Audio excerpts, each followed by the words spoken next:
लकड़हारा और सोने की कुल्हाड़ी।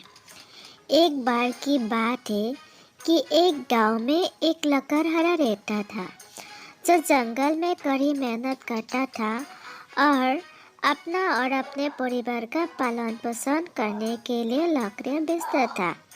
हर रोज की भांति वो आज भी जंगल गया और अपना कार्य करने लगा। जैसे ही वो एक पेड़ पर टहनी काटने के लिए सरा, उसकी कुल्हाड़ी गलती से नदी में गिर गई। नदी बहुत गहरी थी और बहुत तेजी से भी बह रही थी। उसने अपनी कुल्हाड़ी को नदी में बहुत ढूंढा लेकिन उसे नहीं मिली। वो निराश होकर वही नदी के किनारे बैठ गया और जोर जोर से रोने लगा। उसने रोने की आवाज़ सुनकर नदी में से जलपरी बाहर आई और उससे पूछने लगे कि क्या हुआ। लकड़हारे ने उसकी सारी कहानी सुनाई।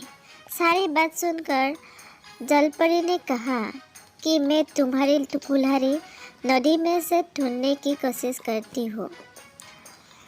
ये कहते ही वो नदी में गायब हो गई और थोड़ी देर में नदी से एक स्वर्ण कुल्हाड़ी लेकर आई। उन्होंने लकड़हारे से पूछा कि ये तुम्हारी कुल्हाड़ी है क्या? लकड़हारे ने मना कर दिया और कहा ये कुल्हाड़ी मेरी नहीं है।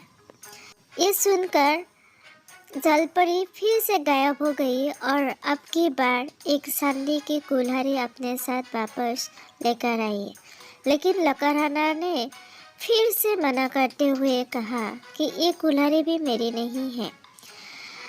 जलपरी फिर से पानी में गायब हो गई और अब की बार अपने साथ एक लोहे की कुल्हाड़ी लेकर वापस आई।